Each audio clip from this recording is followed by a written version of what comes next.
Hello, and welcome to Explore the Neuroverse. Hello, and welcome to Explore the Neuroverse. Thank you for having me. Oh, sorry, did I just interrupt you? No, not at all. I mean, that's ADHD things. No problem. Today we have Hollie from Heroes of Hope in the studio with us, and we're going to learn a little bit more about all the fantastic work that you do. So I'm going to ask you the same question I ask everybody that comes on here. What is your first experience of neurodiversity? Wow, that's a big one. My first one. I think it was back at home in Ireland. Yeah, I remember I was playing handball at home in Ireland. So I played a lot of sports growing up for obvious reasons. So I remember playing handball. I was a big handball player as a child, and the Special Olympics was happening in Dublin. It's around, 2016, I'd say, give or take. And they asked us as a handball team to go and watch that handball team at the Special Olympics, and they wanted us to get involved, like umpiring, taking the score, and that must have been probably the first time I saw athletes with special needs participating. So that was definitely the first time, and I got to see them again playing basketball, because I also played basketball. Like around that time when Dublin was hosting the Special Olympics, I kind of got involved that way. But then to actually start coaching properly and really building relationships with people of determination, I was around 18. Yeah, and then I kind of fell in love with them, and that was changed my life, really. And okay. I've committed my whole life to them now. So tell us about Heroes of Hope and how you started here in the UAE. So Heroes of Hope, just plainly, it's a not-for-profit sports academy for children and adults with additional needs, predominantly those with cognitive disabilities. So I started because, I started my whole journey was starting as a PE teacher. So I came out here fresh out of college to start my career in teaching. But like I said before, I spent also a lot of time back home in the UK and Ireland working with those with special needs at home. But when I got here, it was very distinctive that there wasn't very many children or adults with special needs. You never really met them. You didn't really see them. They definitely weren't that visible within the school setting. And how long ago was that? It was about nearly 17, 18 years ago. Cool. Yeah, it was a long time ago now. So I thought that was a bit, it was a bit strange. And also, I think I had a longing within me. I missed them. I wanted to work with them. And I think I got quite curious as in what systems and services were set up and in place for those type of children. So, yeah, essentially, I started to volunteer my time in some of the special needs centres. If there was an inclusion centre in any of the schools that I worked at, I often got involved with them as well. So I started doing like after school clubs for those children specifically. And then look, over time, my love for them started to grow. I wanted to do more. Obviously, a lot of the centres at the time just weren't equipped to deliver sports programs. The schools as well, they didn't really have the time again to kind of have specific programs for children with special needs. So I took it upon myself to set up an after-school club. But I opened the club up for anybody within the community, so you didn't have to actually go to school. You can come from anywhere in the community to get involved in our after-school club. And it started to grow. It went from strength to strength. So I started with like 12 athletes. And then within a 4-year period, we had over 100. And then I launched the junior coaches program as well. So my actual students who I was teaching at the time, they get involved as junior coaches. So I had them just to work with our athletes on a one-to-one basis. And then from there, I decided to take a leap of faith and to leave my career entirely, because I felt like if this is what's happening just for one program a week, clearly there's demand, and clearly these children need more than just once a week. Yeah. So there's a need. There was definitely a need. So I decided to take, honestly, a leap of faith. I took a massive risk. It was one of the biggest risks in my life. I was absolutely terrified. So I decided that I wanted to build my own academy that focused it on opportunities and programs specifically for children with special needs and adults, of course. So now we have over 30 programs a week that we have. And where are you operating out of at the moment? At the moment, again, it nearly took us nearly 10 years, but we finally got our own little space. Mm-hmm. It's in Motor City in Detroit House. So we have a mini gym, a little studio in there that we use to run some of the activities. And then when it comes to bigger activities and more specialized facilities that we connect with.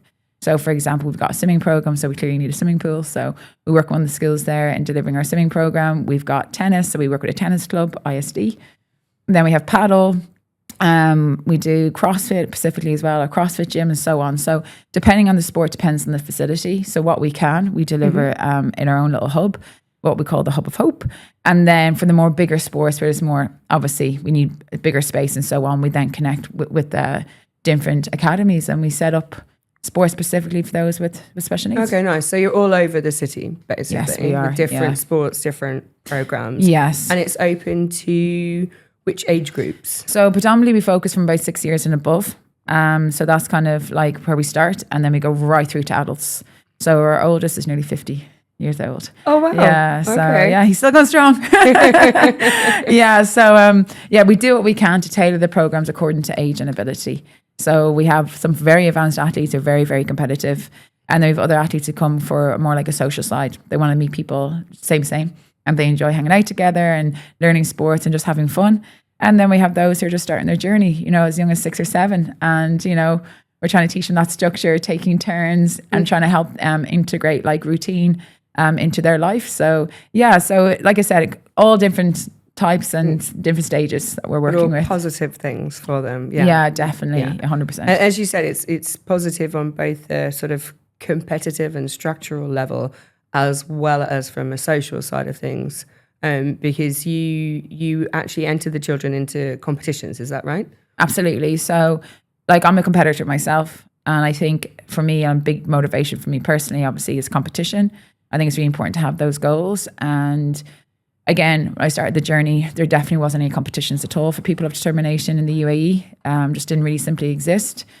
But for me, these were athletes, and they were training sometimes 5-6 times a week. So they definitely deserved their opportunity to practice what they were learning. So again, part of our mission and goal was to build events specifically for people of determination, so they got to compete against each other and not always be part of the mainstream. I'm not trying to be exclusive, but it's also important that they also got to compete and stay where they are at their standard.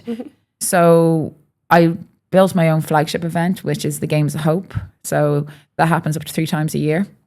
And we have over 200 athletes that compete, which is basically a hybrid fitness competition from toddlers right through to adults. So again, we tailor the event depending on, again, the different stages and different abilities that come to us. And then we get involved in some of the local competitions as well. So we're kind of ingrained in the Dubai Sevens, which happens every year, which is a world competition, really. That's a great event. Yeah, it's fantastic. So we do the Wadden 3, which is the fitness competition. They get involved with paddle, and as of this year, they got involved with the rugby.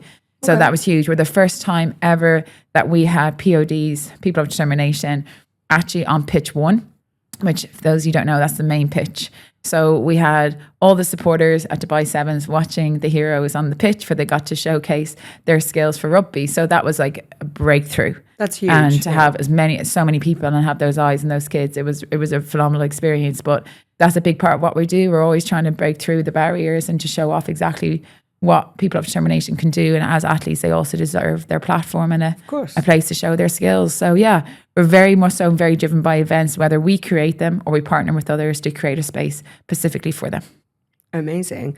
And you mentioned that you're a not-for-profit, non-profit. Yeah. So therefore you operate presumably based upon volunteers or sponsorship. How does that work? Exactly, both, to be honest. Right. So I'm kind of the only one that's full time, obviously, because this is my entire purpose in life. But I have a great team of supporters behind me and volunteers. So everyone else who you meet or who you meet from the organisation, they're actually volunteering and donating their time.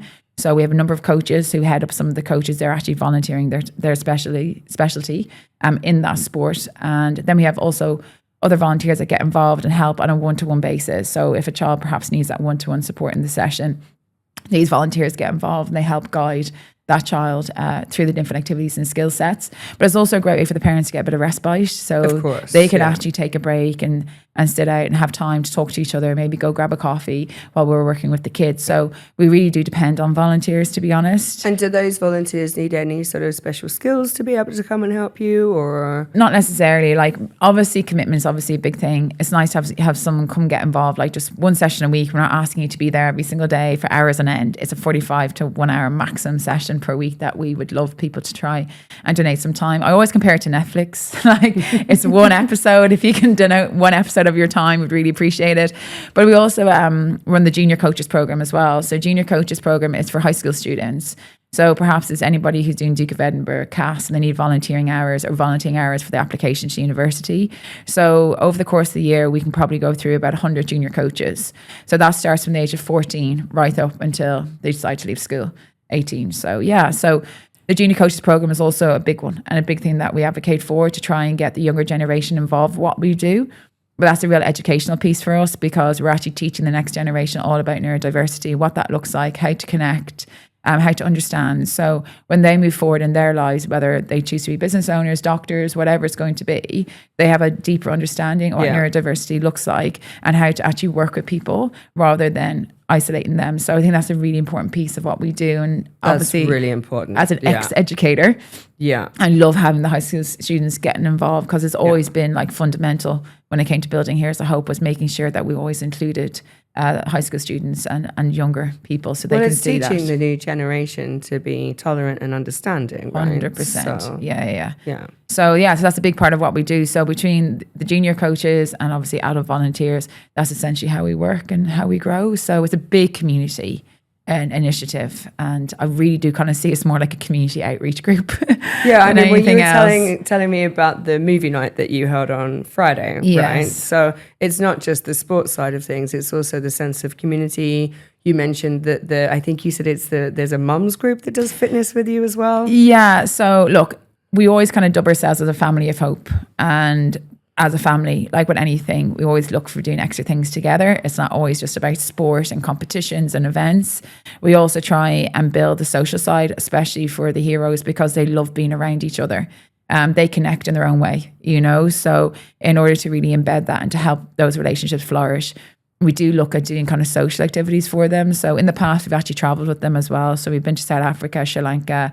We've done camping trips, again, to build that independence and away from family, and to actually for them to see that they can do it all by themselves. Well, a lot of these children wouldn't have those opportunities otherwise, right? Absolutely, yeah. So for a lot of them, we are kind of the first experience of being away from family and to travel all by themselves. It's a big undertaking, obviously, from our side, but we're very invested in creating those opportunities. Like, we're in it for purely for the purpose of the athletes that we work with, because, we do love them, we do care for them. We want them to flourish as individuals. So it's really important that we work together to create these further opportunities outside of sport. So as you mentioned as well, we do obviously small scale events as well. Like at the weekend, we had movie night, and that was wonderful. So they all came to the hub. We transformed the gym into a movie theater, and they came and they all had their popcorn. They watched the movie. They got to choose the movie, by the way. Okay. I don't choose that. What did they choose? They choose Kung Fu Panda 4, to be Pacific. It's a good movie. Yeah. So, they get to choose their movie. We're not trying to, take control of that, because this is their night, right? I really want them to have, again, that choice. I think it's really important. Don't do anything for us without us. I think that's the saying that's quite common when it comes to working people with special needs. Like, they have the voice and they have the choice. Of course. And then, so even look, for example, we had one little boy, he's 12, and his father said to me afterwards that was his first time to do a night like that all by himself.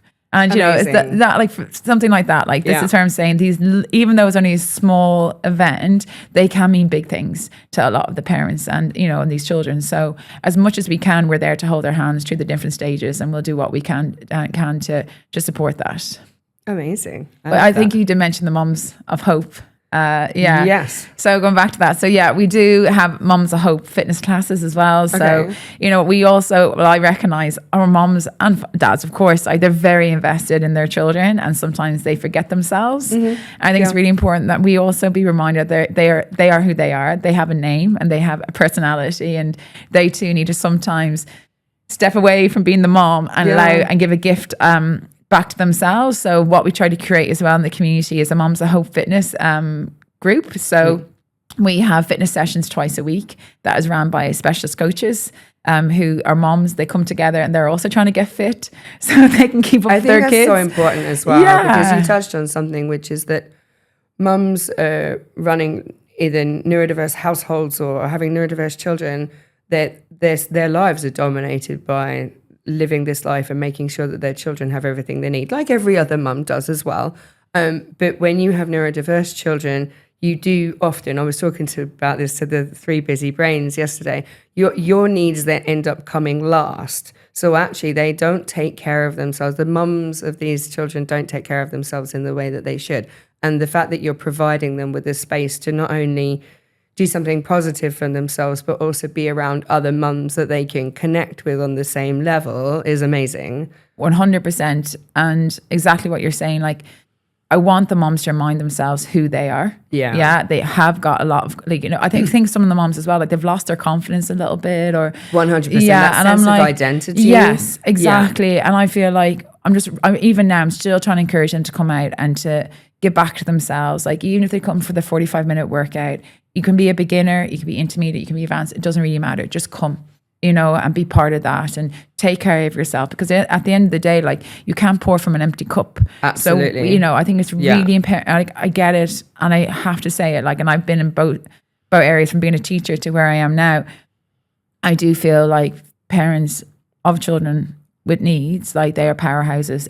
It's a whole other level of parenting, 100%. Yeah. So, I want them to have, a safe space to come, forget about the troubles for a moment, train for those couple of minutes, give back to themselves, and hopefully feel refreshed and ready to go again. Because, look, the parents always say to me, Hollie, you're an inspiration. I'm like, no, you are the inspiration. Like, you guys are, like, just miraculous individuals, and they have the most beautiful children. Yes. And I always think, where credit due, like, it's the kids are who they are because of you. So if we can give back in any way, we'll always continue to give back, not just to the children, but obviously to the families as well, because they do mean so much to us, 100%. Like, and like I said before, like, we do see ourselves as a family, so we're trying to look after everybody. And that very much comes across in terms of the programs that you're offering, because you're not just looking at the children, you're looking at the family as a whole and how they can all benefit from sports and fitness, but also connection and community at the same time, right? 100%. Like I said before, like, we do try and encourage the parents again, like, go for that coffee, take a walk. And it's starting to kick off 100%, so we had one of the runs that came up throughout the year, and we had a group of the moms that ran. It was the women's run that was held, I think it was at the Expo. And we had a group of the parents. We had about maybe 15 of them that ran that. Nice. And it was really cool. They all had the pink t-shirts on, saying Moms of Hope. And they, do you know what I liked as well? They kind of stood proud to be a mom of hope. Yeah. And I think that's really important. Like, I think we need to kind of stand up for, like, this community and what it's about. Very much so. So I think, by them kind of standing there collectively as a group of people, maybe once upon a time you're a mom that was felt isolated or scared or unknown about this, or alone, 100%. Now suddenly you've got a warrior of women around you, and I think that's just a really important thing. And I'm really happy that we're in a position to obviously do that as a community. So I do kind of really, I'm trying to foster it. Like, it's new for us. We've been doing it now for the last 2 years, but I'm hoping we do continue to grow. And as we meet more parents, they can get involved, and they find a sense of belonging by what we're trying to offer. It's so important. Definitely. So the other exciting thing that you have coming up is the National Games that you were telling me about. Yes. That's in June? June, yeah. So Special Olympics, essentially they're kind of our federation, like, when it comes to sports. So yeah, Special Olympics UAE is absolutely massive. They have about 500 to 600 athletes of determination, who obviously will go on to represent the UAE in the Summer Games in Chile, which is next year.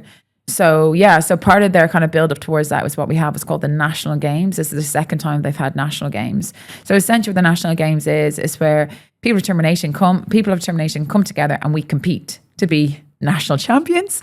So we will be focusing on a number of sports. So we'll have basketball, bowling, badminton, powerlifting. There's a fifth one. Let's just go with those four for now. It's okay. Yeah. So we have a number of sports, obviously, that they're training towards. So we're excited to have them there and to go and represent. So we have a girls team for basketball, boys team for basketball, girls team for powerlifting, boys team for powerlifting. So, and they're lifting heavy weights. Like, I'm not, like, this isn't, like, no joke. And then we have badminton and bowling on top of that. So no, we're very excited to see what they can do. And we're currently, at the moment, we've had to make a selection, which again, it isn't easy. We don't let anyone down, but at the end of the day, this is probably one of the biggest competitions, because, like I said, it only comes around every 2 years. So we do take it quite seriously.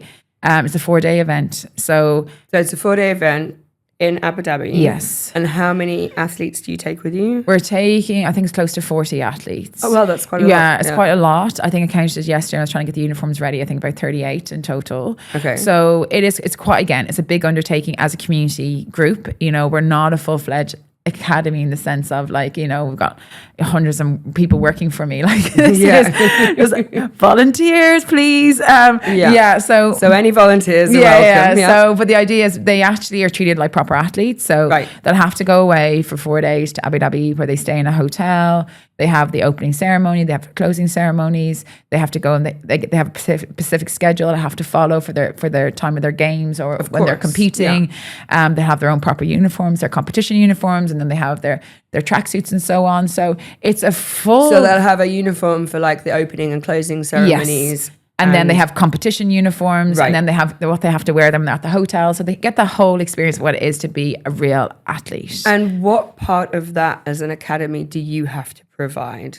When it comes to all the uniforms, we provide all of that. So the uniforms you have to provide, but the hotel and so on, Special Olympics, they provide that on your behalf. Yes. So how, like, if in terms of the uniforms, do people sponsor them, like, or how does that work? Yeah, sponsorship. We depend on the sponsorship. Again, we don't want to put any financial burden on families, to be honest. They have too much going on, and you know, I feel like that's our duty of care. You know, if we're selecting these athletes and we are going to buy into the national games, I think it's important that we provide the uniforms for them so that they're ready and they're prepared to do what they need to do. Well, it's a bit like, as you said before, a lot of these families are having to outlay for school fees and then an awful lot of therapies on top of that, plus obviously any activities that their children are doing. So actually their resources to pay for additional things are actually quite depleted. 100%. And that's a big reason, like, again, like through Heroes of Hope is everything we do, we try and keep it at low cost for families. Because sport can be very expensive, particularly in the UAE. You know, like we're very familiar with that. So we do what we can to keep as much expenses down so that like that, because we're very understanding that parents have got financial restrictions. And I never want a moment where a child cannot come to the academy for that reason. So we actually offer scholarship programs as well. Amazing. So for example, for those reasons specifically, like if there's a family who, you know, potentially might be struggling, we will include the child. Yeah, so children shouldn't be excluded on absolutely that not, basis. like absolutely not. And then we've got other parents who are like, no, like we want to help, we want to give out, and you know, and that's wonderful as well. But like as a whole, like we'll do whatever we can to remove any barrier for inclusion. So we want to make sure that child will always be included and they can always be part of Heroes of Hope to some degree. If that's 1 or 2 programs a week, whatever it is, we'd like you part of our community, and if we can support you in any way, we definitely will. So yeah, when it comes to national games, we were looking at our uniforms. They were excited for that. Yeah. But also for the heroes, like they feel like proper athletes, right? They get there, they're representing, they have an identity, they're part of a club. It's a sense of pride as well, a huge sense of pride. I do feel like when we give them the uniforms, they transform. Like, you know, it's almost like watching the Avengers. Do you know, like they're ready to lift, they're ready to fight for their club, and they get really into it. Like they're like, sometimes I hesitate, I'm like, oh, I don't know how this is going to go. But then you see them out in the court and they're fighting for the basketball, they're doing everything they can, and you know, it is so moving when you see that. And I think when you see that happening, you see them transforming, and you know that all the hours of coaching that's gone into that to get them to that level, it makes it worthwhile. It definitely does. And there's so many moments where I'm watching them, I have to hold back the tears because I'm like, no, I gotta stay strong. I mean, but that's what you do it for, though, right? And there's definitely those moving moments within them, and even the way they are towards each other, like they hug each other, they high five, and you just see that, and it's just, you just like, it's so worth every sacrifice, every hurdle, every struggle that we've had to overcome to get them to these moments. It is worth it all, 100%. And even for the parents as well, they're sitting on the sidelines and cheering, and that's what I love about it as well. Is that was a big thing of why I started this, because when I was a teacher, I was very invested into after school clubs. Like I used to have my own basketball teams and rugby teams or whatever. And those parents get to come and watch their neurotypical child compete, right? So they got to cheer, you know. Oh, yeah. And often I was like, it's so unjust for just because you have a child with additional needs and they're not the ones they're not the ones getting the opportunity. It's not fair for that parent. They need that normality. They need to be there cheering from the sidelines. They need that experience. And I think, look, sport, whether you're good or bad as a child, it comes hand in hand. I think a lot of, you know, children get opportunities at a young age to get involved in sport at whatever level, and it's up to them if they continue for longevity. Yeah. But a lot of these neurodiverse or PODs, they actually don't ever get chosen for a team or get included. I mean, I have a son who has autism and ADHD, and bless him, he was never asked to be in any team or anything. And I'm quite athletic myself, so as a sporty mom, I was always like, oh, Yeah. so we're not gonna do that? Yeah. Like, okay, that's new for me. Like, because it's something as a mum, Yeah. you're like, you expect that it's going to happen, and then Yeah. you realize because your child is different, Yeah. oh, actually, that's not going to happen anymore. So the fact that you're giving Yeah. those parents that opportunity Yeah. is amazing. Absolutely. And that's, again, I'm going to go back to the parents. Like, I want them to see their kid outside of their disability. Yes. I want them to see their kid for the athlete, For all of the skills for that everything they have else and all that they the hard have, work they've put just in. the wonderful human that they've created. Yeah. Because honestly, the world is a better place with them. Of course. So I need the parents to sometimes see past that side of things and see them for just all the magic that they have, and I feel like that's a gift that Heroes of Hope can give back to families as best as we can.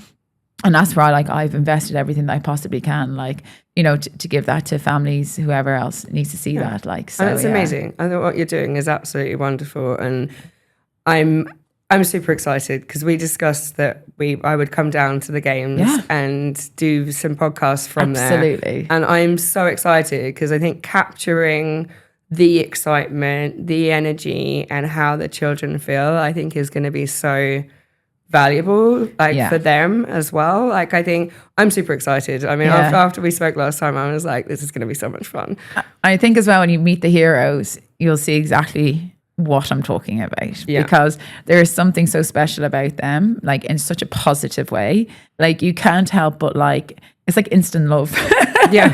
It's like love at first sight. I can't explain it, because they are the most wonderful individuals, and even how they see things. I love how they speak about things because you're seeing it through their eyes, and I'm like, well said, yes. And it's also, for me, it's always interesting to hear their feedback on these experiences, because obviously my mind, I'm like, this is wonderful. Yeah. But they might see it through something completely different, And they're super honest as well. Exactly. There's no filter there. So and also I think it'd be wonderful for you just to see as well the relation between each other, because as much as the sport is the magnet, at the end of the day they are building lifelong friendships, and I think that is really important because they do find their own, and they can lean into each other, and they have the most wonderful conversations. God knows what they're talking about. Sometimes I don't know what's happening, but in their world, they're happy each other. and they're enjoying it, and they have connection. 1000%. I think that's just so important, because there has been moments where I've seen people of determination out here, through my journey, that have been very isolated. And that made me feel really sad. I'm like, I don't want them on their own. I don't want them to feel excluded, or they can't have a community. So, it's really nice that we're at a stage now where I do think neurodiversity has become a lot bigger. The world now is starting to see it and recognize it. And, I think it's wonderful now that as Here's Hope, as, we're in a great position to bring people who are neurospicy. Absolutely. And in some cases, neurosassy, with some of our ladies. But I love bringing them together. Love that. Yeah, I'm definitely stealing that. have a few of them. But you know what? I love bringing them all together. And, it's a different world. And it's a better world, if you ask me. And, of course, from someone who I think has always been part of the neurotypical world, I love the neurodiverse world. And I think, it's the best place that you can find yourself. Life is definitely a lot more interesting. Oh, I couldn't agree more. Yeah. All right, well, it's been wonderful to have you in. Thank you so much. Learning all about Heroes of Hope is, what you're doing is brilliant. Thank you. And how can people reach you if they want to connect with you, either to volunteer or sponsor or whatever? How can people find you? Website's obviously the best way to do that. So we do have a website. It's www.heroesofhopeuae.com. And on that website, we have different categories depending on what you want to do. So if you want to get involved as an athlete, you can click athlete and register there. If you want to get involved as a junior coach, again, you can click junior coach and we'll get your application. And then finally, same if you want to be a volunteer or a sponsor, actually. So all the categories are on the website. You click which one you'd like to be part of. And then a member of a volunteering team will get back to you. And then equally as well, say for more direct line, you can obviously use Instagram as well. So we have the Instagram, which is heroes_of_hope. A lot of underscores. But you'll find us. And and if you need a more direct line, there's a lot more then on Instagram as well. FYI, we've just launched our TikTok. Now, I'm not on TikTok at all. Wow, okay. But the junior coaches and the other Gen Zs, they said TikTok is the way to go. So if you're a TikTok fan, get involved in the TikTok as well, please. Okay. Heroes of Hope. There you go. Check it out. Yeah, definitely. Sure. All right. Well, thank you for coming in, and I look forward to seeing you again in Abu Dhabi for the National Games. Yeah, I'm excited to have you. Well, Fantastic. The heroes will be anyway. Well, absolutely. I wish you luck. All right. Thank you. Thanks, Hollie. Thank you.